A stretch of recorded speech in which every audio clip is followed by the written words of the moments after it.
গোটা মধ্যপ্রাচ্য উত্তপ্ত হামাস ইসরায়েলের সংঘাতে বেশ কয়েক মাস ধরে লেবানন ও ইসরায়েল সীমান্ত উত্তেজনা বেড়ে চলায় নতুন করে আরেকটি যুদ্ধ শুরু হতে পারে বলে শঙ্কা প্রকাশ করেছেন অনেকে। এরই ধারাবাহিকতায় এবার লেবাননের পাশাপাশি সিরিয়াতেও হামলা চালিয়েছে ইসরায়েলি বাহিনী। বৃহস্পতিবার লেবাননের দক্ষিণাঞ্চলে আগ্রাসন চালায় নেতানিয়াহু বাহিনী। এতে নারী ও শিশুসহ প্রাণ হারান অনেকে। পাশাপাশি সিরিয়ার একটি চেকপোস্টে হামলা চালায় ইসরায়েলি সেনারা।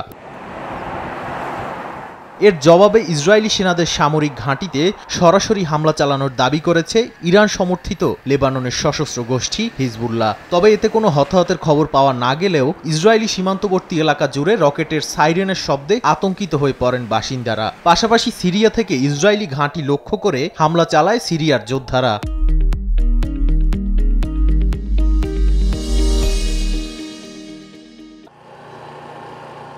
এদিকে হিজবুল্লাহর হামলার ভয়ে এবং নিজেদের লক্ষ্যবস্তু ঠিক রাখতে লেবানন সীমান্ত ঘেঁষা উত্তর ইসরায়েলের বাসিন্দাদের নিরাপদে সরিয়ে নেওয়া হচ্ছে বলে জানান ইসরায়েলি প্রতিরক্ষা মন্ত্রী ইয়োব গ্যালান্ট। বলেন, তাদের উত্তরাঞ্চল এখন অনেকটাই ফাঁকা। লেবাননের সঙ্গে যুদ্ধরত সম্পর্ক ধরে রেখে সুকৌশলে এগিয়ে যাচ্ছেন তারা।